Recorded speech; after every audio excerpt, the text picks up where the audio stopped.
Hello, aujourd'hui on va parler de cette erreur fatale que tu dois absolument éviter lorsque tu te lances dans la vente en ligne de tes créations artisanales et même après d'ailleurs. Si tu en as assez de stagner et que tu veux enfin voir tes ventes décoller, reste bien jusqu'à la fin de cette vidéo, tu découvriras comment éviter ces pièges courants et booster tes ventes, surtout sans t'épuiser partout. Allez, c'est parti!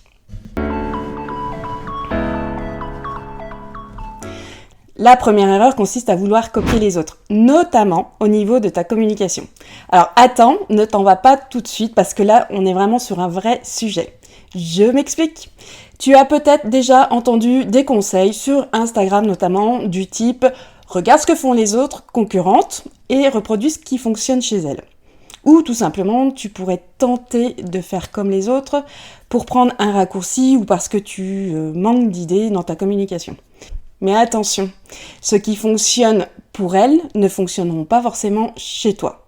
Et d'ailleurs, je ne te conseille pas du tout de le faire. Pourquoi ?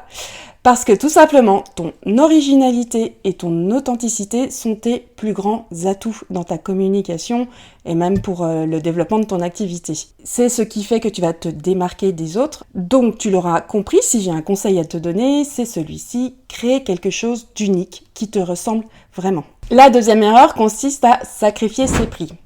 Est-ce que tu fais partie de celles qui pensent qu'il faut baisser les prix ou avoir des prix pas trop élevés pour avoir plus de clients ?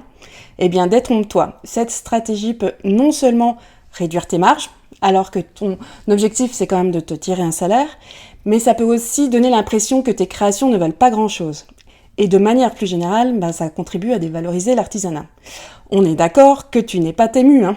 Au lieu de ça, concentre-toi plutôt sur la valeur de tes produits, de tes créations artisanales, parce que là, on est vraiment sur la valeur perçue de ta marque. Et fixe un prix juste qui reflète la qualité et l'unicité de tes produits. C'est ce que finalement tes clients vont chercher.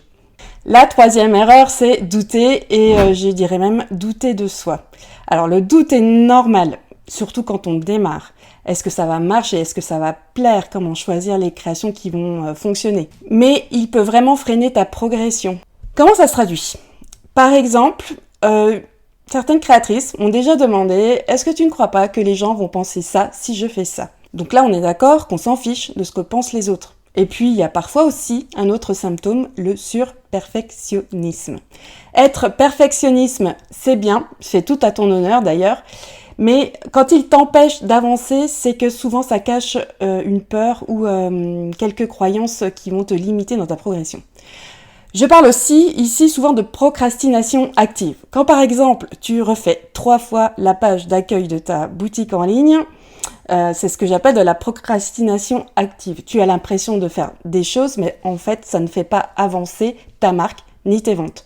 Donc à un moment, stop et lance-toi, même si ce n'est pas parfait. Vraiment, tes premières ventes, quand elles vont venir se déclencher, elles vont te donner confiance. Mais pour ça, tu dois vraiment oser sans te préoccuper du regard des autres.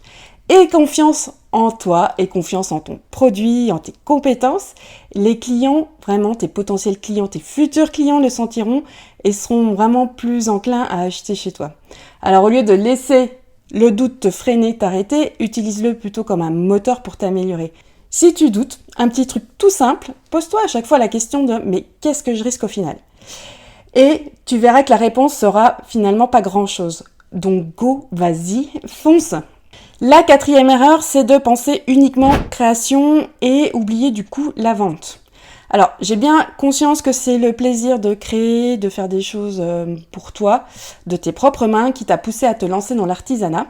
Alors oui, tes créations sont superbes, mais si tu ne mets pas en place une stratégie de vente, elles vont rester invisibles. Donc, consacre du temps à apprendre et appliquer des techniques de vente et de marketing pour attirer et convertir plus de clients. Donc, consacre du temps non seulement à créer, mais aussi à promouvoir tes produits, à optimiser par exemple ton site, à interagir avec tes clients sur les réseaux sociaux, etc. Trouve le bon équilibre finalement entre la création et le marketing pour que tes efforts portent leurs fruits. Le cinquième piège, la cinquième erreur si tu veux, et ça je le constate souvent, c'est de partir dans tous les sens.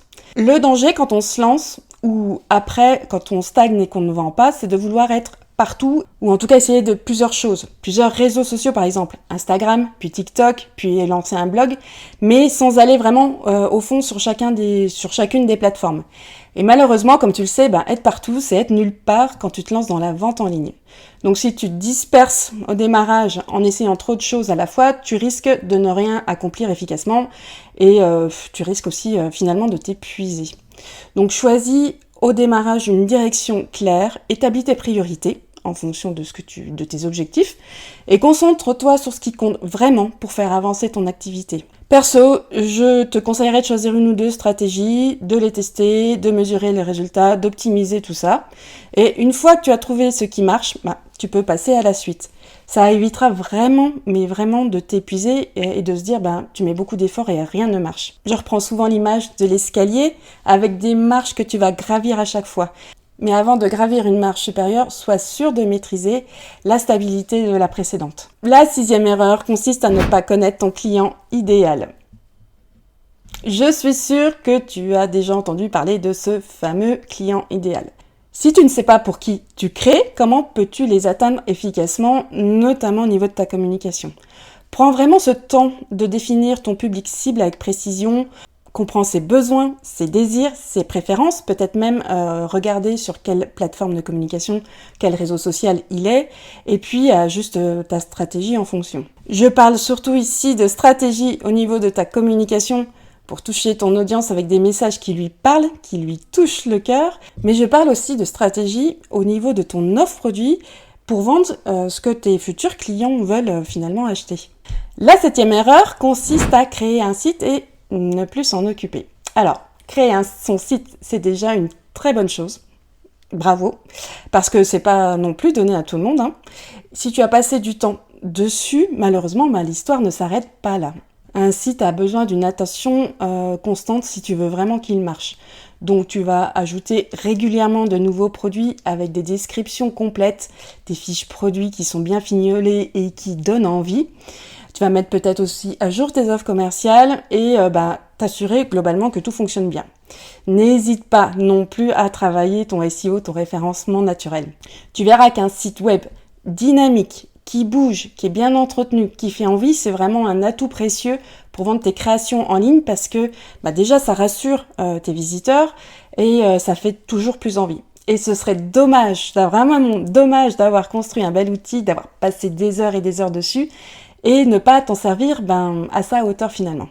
Voilà, tu connais maintenant les 7 pièges à éviter pour réussir dans la vente en ligne de tes créations artisanales. Abonne-toi à ma chaîne pour retrouver de futurs conseils pratiques et de stratégies pour vendre tes créations et tes produits dans ta boutique en ligne. Et n'oublie pas de cliquer sur le lien dans la description si tu souhaites télécharger mon guide gratuit, les 10 tactiques pour booster les ventes dans ta boutique en ligne.